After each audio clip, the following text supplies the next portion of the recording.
იყო და არა იყო რა. ღვთის უკეთესი რა იქნებოდა. იყო ერთი ზარმაცი და მუქთამჭამელი კაცი. მთელი დღე ბუხართან იჯდა, ხელში ჩხირი ეჭირა და ნაცარს ქექავდა. სწორედ ამიტომ ხალხმა ნაცარქექია შეარქვა. ნაცარქექიას კარგი მეოჯახე ძმები ყავდა. კაცო, სულ რომ ნაცარს უზიხარ, ან ჭამა არ გინდა, ან სმა? ადექი, გაისარჯე, იქეთ მიდეგ, აქეთ მოდეგ და ოჯახში რამე შემოიტანე, თორემ იცოდე, ჩვენ შენი რჩენის თავი აღარა გვაქვს და სახლიდან გაგაგდებთო. ეუბნებოდნენ ყოველდღე. მაგრამ ნაცარქექია ძმების მუქარას ერთ ყურში რომ შეუშვებდა, მეორედან გამოუშვებდა. მობეზრდა ძმებს მისი უსაქმურობა და ერთ მშვენიერ დღეს მართლაც გააგდეს სახლიდან. ერთი ხბოს კუდა და ნაცარი გაუტენეს, ზურგზე აღკიდეს, ხელში ჩხირი მისცეს. ჩოხის კალთაში საგზლად ჭყინტი ყველი გამოუხვიეს და გაისტუმრეს. თან გააფრთხილეს. ამ ჩვენი ქვეყნის ფარგლებს გაშორდი, აქ არ დაგიგულოთ, თორემ ცოცხალს არ გაგიშვებთო. კარგითო, უთხრა ნაცარქექიამ. ვეცდები, რაც შეიძლება შორს წავიდეო და გაუდგა გზას. ბევრი იარა თუ ცოტა იარა, ბოლოს ერთ უშველებელ მდინარეს მიადგა. შეეშინდა ნაცარქექიას წყალში გასვლის და მდინარის პირას მხართეძოზე წამოწვა. იქნებ ვინმემ გამოიაროს და გამიყვანოსო. თურმე ეს მდინარეცა და ადგილიც 9-თავიანი დევის სამფლობელო ყოფილა. საღამო ხანზე მოადგა დევი გაღმანაპირიდან მდინარეს და დაუწყო წყალსხრება. დაინახა ნაცარქექიამ და ბოხი ხმით გასახა. ეი, რომელი ხარ? ახლავე აქ გამოდი, მხარზე შემისვი და გაღმა გამიყვანე, ფეხის დასველება მეზარებაო. დევს ძალიან გაუკვირდა. აქ ჩემი შიშით გოლიათებს ვერ გაუვლია და ეს ჭინჭრა ქარის პატრონია ამას რომ იბედავსო. და გამოსზახა. ვინა ხარ? რა სულიერი ხარ და მაგ თავხედობას როგორ მიბედაო? ნაცარქექია დიდი მკვეხარა და ბაქიბუქაც იყო.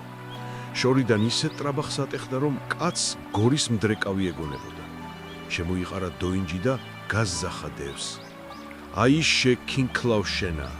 ერთი არ მებრალებოდე და გიჩვენებდი ვინცა ვარ. მაგრამ იცოდე, თუ ჭყვიით არ იქნები ასეთ თავხედობას მეორედ აღარ გაპატიებ. შებრიყვო, ნაცარყლაპი არ გაგიგონია ჩხირით მებრძოლი? მე სწორედ ისა ვარო. არ მინდა ქვეყანა დავაქციო, თორემ ისეთი ღონე მაქვს, დედამიწას რომ ხელი მოვავლო, ზეცა შევტყორცნი და ნაცარმტყვრად ვაქცევო. თუ გინდა შევეჯიბროთ და ერთმანეთი ღონეში გამოვცადოთ. შენ მან დაიღე ქვა, მე აქ ავიღებ, მოვუჭიროთ ორივე მხელი და ვინც წვენი გაადინოს, გამარჯვებულიც ის იყოსო.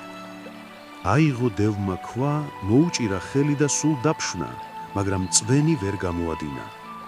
დაიხარა ნაცარქექია, ვითომ ქვას ვიღებო. ამოიღო ჩოხის კალთაში გამოხვეული ჭყინტი ყველი, მოუჭირა ხელი და წვენი სულ წურწურით გაადინა. გაუკვირდა დევს, ეს ვინა ყოფილაო. აბა ახლა სირბილში გამოვცადოთ ერთმანეთი, გაზძახა ნაცარქექიამ. გაბიქცეთ რიყეზე შენ მაქეთ, მე აქეთ და ვინც მეტ მტვერსა და კორიანტელს ადენს, ბიჭიც ის იყოს და ქუდიც იმას ეხუროსო. გაძუნძულდა დევი იქითა ნაპირზე და რიყის ქვებს სულ ხრაშახრუში დააწყებინა, მაგრამ მტვერი ვერა და ვერა ადინა. რიყის ქვებს ან რამტვერი აუვიდოდა. ნაცარქექიამ კი მოიხსნა ნაცრიანი გუდა, გაცუნცულდა ნაპირზე და თან ნაცარი მიმოაბნია. ისეთი მტვერი და კორიანტელი ააყენა, რომ დევმა ვეღარაფერი დაინახა. შეშინდა დევი. ეს მართლაც უძლეველი კაცი ჩანსო, თქვა გულში და გაღმა ნაპირზე გავიდა, მორჩილად ეახლა ნაცარქექიას, დაიღუნა და მხარზე შეისვა.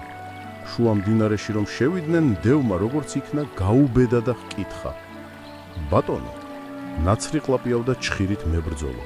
ასეთი ღონის პატრონი, როგორც ხაც მეტის მეტად მსუბუქი მეჩვენებიო. რაო? მსუბუქიო? გადაიხარხარა ნაცარქექიამ. შე რომ ჩემი სიმძიმის ამბავი იცოდე, მაგ სისულელეს აღარ წამოროჩავდი. რაგი დედამიწას, ჩემი ტარება უჭირს, ცაში ღმერთს უხილავი თოფით უჭერივარ, თორემ ჩემი სიმძიმე ქვესკნელში ჩაგიტანდაო. დევს ეჭვი შეეპარა. ამ ერთ ციცქნას ისეთი რა სიმძიმე უნდა ჰქონდესო და ნაცარქექიას მოკრძალებით უთხრა: აბა, აზძახე ღმერთს, რომ სულ ოდნავ შეგიშვას ხელი. მინდა შენი სიმძიმე გავიგოო. ღმერთო მწყალობელო, აბა, სოტათი მოუშვი თოკი, რომ ამ ბრიყს ენა დავამოკლებინოო. აზძახა ცისკენ ნაცარქექიამ, ჩუმად კი ამოიღო შვინდის გამხმარი ჩხირი და დევს კისერში დააჭირა. დევს ეგონა მთელი ზეცა ზედდამაწვაო და შეშინებულმა მართლა ქვესკნელში არ ჩამაძვრინოსო, ხვეწნა დაუწყო. შენი ჭირიმე, უთხარი ღმერთს ისევ აქციოს, თორემ მეტი სატანა აღრა შემიძლიაო. მოაშორა ნაცარქექიამ ჩხირი და დევიც ისევ გაიმართა წელში. ახლა ხომ დარწმუნდი რა სიმძიმეც მქონიაო? კითხა ნაცარქექიამ. მართლაც მეტის მეტად მძიმე ყოფილხარო, უპასუხა დევმა და შინ მიიპატიჟა. ნაცარქექია ტახტზე დასვა, თვითონ კერა გაახურა და ცომი მოზილა. გააკეთა ერთი უშველებელი ხმიადი. ჩადო კეთში, ცეცხლს მიუფიცხა და ნაცარქექიას უთხრა: ამ პურზე თვალი გეჭიროს, რომ არ დაიწვას. მე ტყეში წავალ და სავახშმოდ ბარემ ნანადირეთსაც მოვიტანო. დევი წავიდა. ხმიად ცალი გვერდი რომ დაებრაცა, ნაცარქექია მიფიქრა, ახლა კი გადაბრუნების დროაო და დაუწყო საკეცით წვალება. წვალებაში კეცი წამოიქცა და ნაცარქექია ქვეშ მოიყოლა. წვალობს ნაცარქექია, აფხარკალებს ფეხებს, ხვნეშის, ოხრავს, ქშინავს, მაგრამ კეცს ძრას ვერ უშვება. დაიღალა და ფერიც დაკარგა. მოვიდა დევი და ნაცარქექია, რომ ამ ყოფაში დაინახა, გაკვირვებულმა ჰკითხა: რა დაგმართნიაო? რა უნდა დამმართნოდა? შეუტია ნაცარქექიამ. ცოტათი მუცელი წამომტკივდა და ცხელი კეცი დავიდევი. ახლა უკვე კარგად ვარ. მოდი და ამაცალეო. დევმა კეცი ააცალა და ნაცარქექიაც წამოდგა. ხმიადი გამოცხვა, ნანადირევიც მოხარშეს და ვახშამს შემოუსხდნენ. პურის ჭამაში დევმა ცხვირი დააცენინა და სტუმარი ჭერში შეაგდო. გულგახეთქილი ნაცარქექია თავხეს ჩაეჭიდა და ფხარკალი დაიწყო. მანდრა საკეთებო? ჰკითხა დევმა. რას ვაკეთებდა? აი ეს წკეპლა უნდა გამოვიღო და გვერდები აგიჭრელო. როგორ გაბედე ჩემთან ცხვირის დაცემინებაო? ღმერთო, ეს ვინა ყოფილა? გაოცდა დევი. ამოდენა თავხე მე ძლივს ბოძებზე ავიტანე და ეს კი წკეპლას ეძახის და გამოძრობას უპირებსო. აქაურობას თუ არ გავეცალე, ერთხელაც იქნება რამეს მიშარებს და ცოცხალი ვეღარ გადაურჩებიო. დაჰკრა დევმა ფეხი და 900-ს იქით გადახვეწა. დევის სახლკარი და სიმდიდრე მთლიანად ნაცარქექიას დარჩა. წავიდა, ძმებიც იქ მიიყვანა და უთხრა: ძმებო, მუქთა ხორობისათვის თქვენ სახლიდან გამაგდეთ. სულ იმას მაყვედირდით, ოჯახში არაფერი შემოგაგცო. აი ახლა ჩემს წილად ეს სახლკარი და ქონება ცხოვრება შემომაქვს. ეს ყველაფერი თქვენთვის დამითმია, ოღონდ ლუკმა პურს ნუღარ დამაყვედრით და ნურც ნაცრის ქექვას დამიშლითო. გადაულოცა ნაცარქექიამ დევის სახლი და სიმდიდრე ძმებს. თვითონ კი აიღო ჩხირი, მიუჯდა კერას და ისევ ნაცრის ქექვა დაიწყო. ჭირი იქა, ლხინი აქა, ქათო იქა, ფქვილი აქა.